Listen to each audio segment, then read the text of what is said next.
The history of mathematics is a vast and intricate tapestry spanning across cultures, civilizations, and continents. From the earliest rudimentary counting methods to the sophisticated theories of modern mathematics, the development of this discipline reflects humanity's ceaseless quest to understand and manipulate the world around us. The origins of mathematics can be traced back to ancient Mesopotamia. Within Mesopotamia, the numerical system used was a base 60 numerical system, which laid the foundation for modern timekeeping. For example, 60 seconds are in a minute, and 60 minutes are within an hour. Additionally, this base 60 system of understanding also made significant contributions to geometry and algebra. Another example, within Egypt, the Egyptians excelled in practical mathematics, particularly in areas like geometry, which they used extensively in construction and land surveying. The famous Rhind mathematical papyrus, dating back to around 1650 BC, contains mathematical problems and solutions from ancient Egypt. A further example, within ancient Greece, mathematicians like Pythagoras, Euclid, and Archimedes revolutionized the field. Pythagoras' theorem, which states that in a right-angled triangle, the square of the length of the hypotenuse is equal to the sum of the squares of the other two sides, is one of the most famous theorems in mathematics. Euclid's Elements laid down the foundations of geometry, and Archimedes made significant contributions to calculus, geometry, and mechanics. That brief explanation of the history of mathematics is contained within a period called ancient mathematics. Further periods and their notable persons are to be given, and so, for the next step in advancements of understanding, we move to a period called classical mathematics. During the medieval period, mathematics flourished in the Islamic world.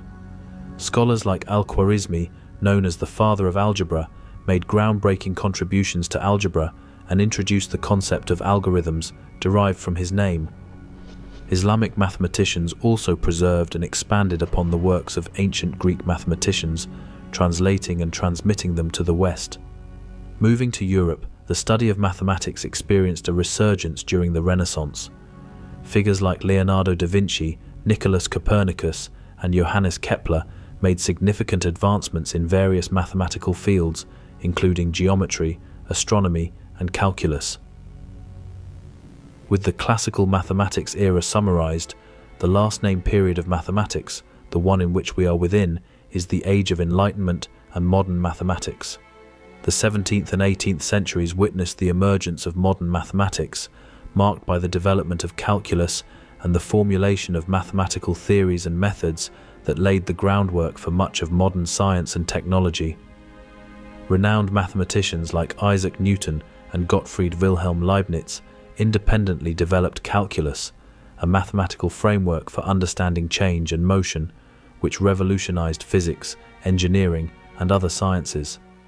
The 19th century saw the formalization of mathematical logic and the rise of abstract algebra, thanks to the work of figures like George Boole, Augustus de Morgan, and Évariste Galois.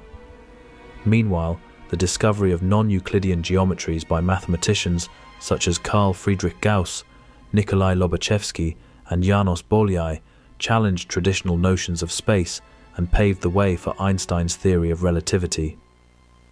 In the 20th and 21st centuries, mathematics continued to evolve rapidly, with profound implications across various disciplines. The development of set theory, topology, number theory, and other branches of mathematics led to groundbreaking discoveries such as Gödel's incompleteness theorems, Turing's work on computability, and the proof of Fermat's last theorem by Andrew Wiles. With those three eras outlined, I wish to further investigate certain people of importance that were mentioned within the timeframes. This is not to attribute mathematics itself as something which is inherently evil. Rather, this is to serve the purpose of bringing individuals and their associated works to light.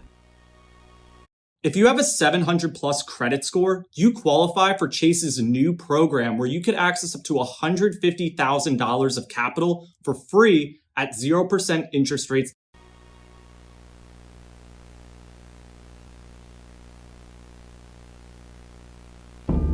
beginning first with Pythagoras, a man existing in the previously explained ancient era. Pythagoras is one of the most influential figures in the history Stick of it in deeper. mathematics. He lived during the 6th century BC and founded the Pythagorean school, a community of scholars who made significant contributions to mathematics, philosophy, and mysticism. Mysticism is defined as a vague or ill-defined religious or spiritual belief, especially as associated with a belief in the occult. This should raise concern. However, Pythagoras' life is one wrapped in legend, but a commonly touted truth is that he murdered his student, Hippias, after said student had discovered irrational numbers relating to Pythagoras' work. Those filled with murderous intent are a point to be expanded upon later in reference to mathematicians. For now, the details of Pythagoras' life will be continued. Little is known about his early life, but according to tradition, he traveled extensively in his youth, studying with philosophers and priests in Egypt, Babylon, and possibly India. These travels exposed him to various religious and philosophical traditions, which greatly influenced his own teachings. Upon returning to Greece, Pythagoras settled in the city of Croton in southern Italy, where he founded the aforementioned Pythagorean school, also known as the Pythagorean Brotherhood. The school was not only an educational institution, but also a religious and philosophical community, believing in metempsychosis, meaning reincarnation, with strict rules and rituals governing its members' lives. Examples of these requirements and rituals include Pythagoreans sacrificing animals, refraining from speaking about the holy, observing sexual acts, and even refraining from touching beans. If that isn't alarming enough for your beloved father of mathematics, then discovering that the Pythagoreans held the pentagram in superiority above all else, even drawing it upon themselves due to its mystical properties, should concern those with any idea of what energy that shape invites over the work and theories that said unseen forces inspired. The second in line for inspection is the father of gravity, Isaac Newton, who lived during the Age of Enlightenment era. Born on January 4, 1643, in Woolsthorpe, Lincolnshire, England, he attended the University of Cambridge, where he studied mathematics, natural philosophy, and astronomy. It was during his formative years at Cambridge where his interest in occult philosophy began, as he was exposed to the works of Renaissance alchemists and Hermetic philosophers. Alchemy, an ancient practice that sought to transmute base metals into gold and discover the philosopher's stone, fascinated Newton throughout his life. He engaged in extensive alchemical experimentation and correspondence with other alchemists, conducting numerous laboratory experiments in pursuit of the alchemical secrets of nature. Newton's alchemical manuscripts, which were only made public in the 20th century, reveal his meticulous notes and diagrams detailing his alchemical processes and theories. In addition to alchemy, Newton was influenced by Hermeticism, a philosophical and mystical tradition that originated in ancient Egypt and Greece. Hermeticism emphasized the pursuit of spiritual wisdom and the belief in a universal cosmic order governed by divine principles. Newton's interest in Hermeticism is evident in his annotations of Hermetic texts and his incorporation of Hermetic symbolism into his alchemical writings. With this information, would it be a surprise to learn that during his years at Cambridge, he became a member of the Masonic Lodge? Freemasonry is something that has been explored multiple times on this channel in reference to NASA and Aleister Crowley, an individual who founded the Ordo Templi Orientis, an occult secret society and hermetic magical organization whose members developed rocket technology heavily inspired by Newton's theories. This technology began the creation of the National Aeronautics and Space Administration. Isaac Newton was named in honor of the lodge located at his former university. Founded in 1861 under the jurisdiction of the United Grand Lodge of England, it was established as a lodge specifically for members of the academic community at the University of Cambridge, including students, faculty, and alumni. As a Masonic lodge, the Isaac Newton University Lodge conducts regular meetings and ceremonies according to Masonic rituals and traditions.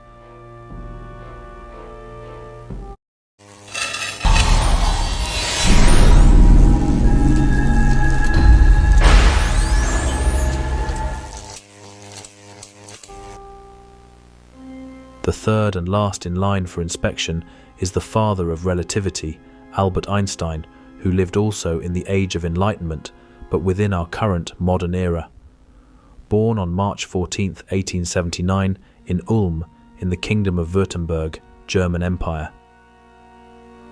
Moving to Munich when he was a baby, he spent his formative years there, showing an early interest in mathematics and science, teaching himself advanced mathematics and physics from textbooks.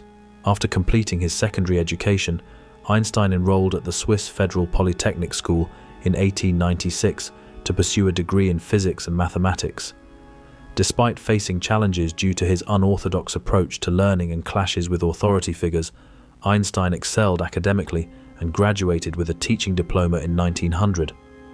After graduation, Einstein struggled to find academic employment and took on various teaching and patent office jobs. In 1905, which later became known as his Annus Mirabilis, Miracle Year, Einstein published 4 groundbreaking papers that would transform physics. The first, titled On the Electrodynamics of Moving Bodies, Einstein introduced the special theory of relativity, which fundamentally altered our understanding of space and time. The theory posited that the laws of physics are the same for all observers in uniform motion and that the speed of light is constant in a vacuum. The second, titled Mass-Energy Equivalence, Einstein derived the famous equation E equals mc squared, which expresses the equivalence of mass and energy. This revolutionary insight laid the groundwork for the development of nuclear energy and profoundly influenced modern physics. The third, titled Brownian motion, Einstein provided a theoretical explanation for the erratic motion of particles suspended in a fluid, supporting the atomic theory of matter and providing experimental evidence for the existence of atoms. And the fourth, titled Photoelectric Effect, Einstein proposed that light consists of discrete packets of energy called photons rather than continuous waves. This work earned him the Nobel Prize in Physics in 1921.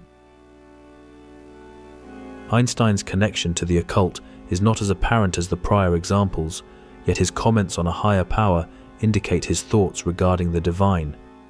Therefore, as will be clearly explained within this video, if you do not belong to the light that is Christ, then the light within you is darkness. In regards to his work, Einstein's contributions to quantum mechanics, particularly his critiques of certain aspects of the theory, have been interpreted by some as aligning with mystical or spiritual perspectives. For example, Einstein famously stated that God does not play dice with the universe, in reference to the probabilistic nature of quantum mechanics, suggesting a preference for deterministic explanations. Some have interpreted this statement as implying a belief in a higher cosmic order or intelligence, akin to mystical notions of a unified cosmic consciousness. And in regards to his personal beliefs, Einstein's philosophical outlook has also been subject to interpretation in relation to occult ideas. He expressed admiration for the work of Baruch Spinoza, a philosopher whose pantheistic views emphasize the identification of the divine with the natural world. Einstein himself described his religious beliefs as a sense of cosmic religious feeling and a reverence for the beauty and mystery of the universe, which some have interpreted as resonating with mystical or spiritual themes. Although Einstein's occult connections are lacking, it may be that we will have to wait until unearthed documents similar to those of Isaac Newton are revealed to the public before people are completely convinced of his inspirations. However, as it is written, "You shall know a tree by its fruit," and the fruit that Einstein produced would lead to total destruction. But, before moving to the Manhattan Project, I ask you this. What driving force has been guiding man's hand with the rapid increase of knowledge that sparked the Industrial Revolution, affecting fields such as mathematics and science, in which Einstein would excel? Who gave the sparks that lit the fuse of enlightenment? Who or what is responsible? We really don't want people to think of feeding food like ours as spoiling their dogs.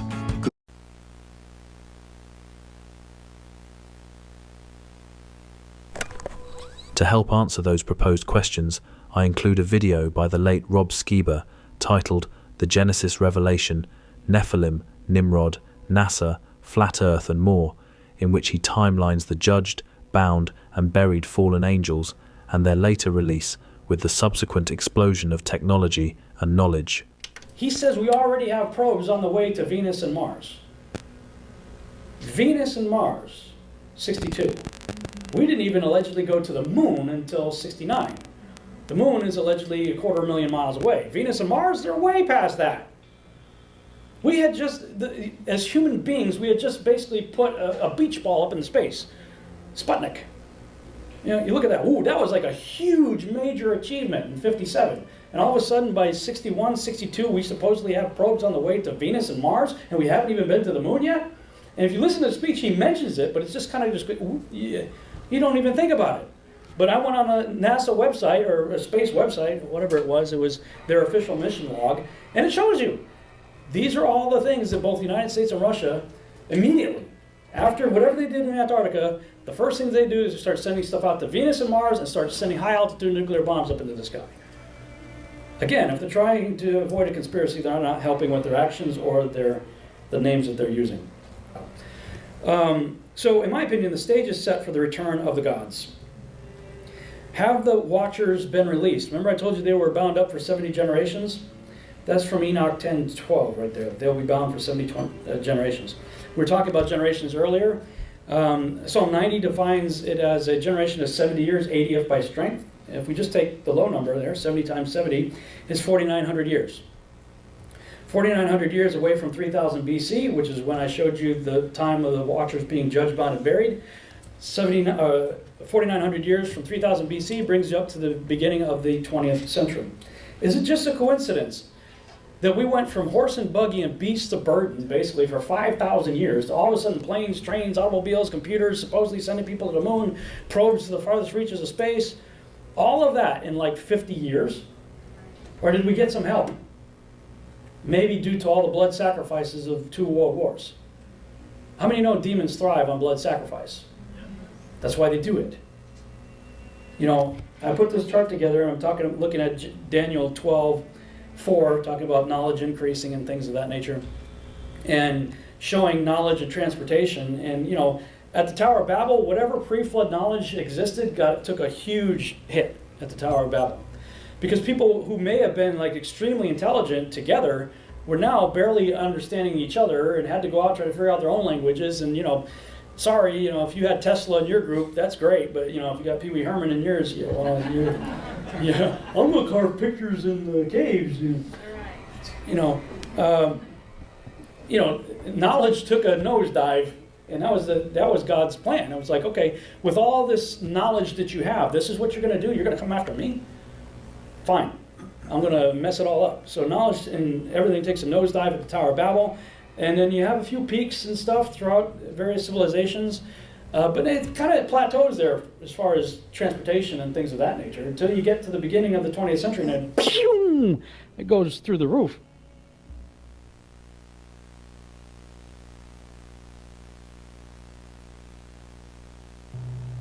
Albert Einstein's involvement with the Manhattan Project, the secret American-led effort to develop the atomic bomb during World War II, was indirect and largely symbolic rather than hands-on. Einstein himself did not participate directly in the scientific research or engineering efforts of the project. However, his scientific contributions and reputation played a significant role in the decision to undertake the project and its subsequent funding and support. Einstein's most significant contribution to the Manhattan Project was his earlier role in alerting President Franklin D. Roosevelt to the potential of atomic weapons. In 1939, just before the outbreak of World War II, Einstein and physicist Leo Szilard co-authored a letter to President Roosevelt, urging him to support research into nuclear fission and the possibility of developing atomic bombs. This letter, known as the many others,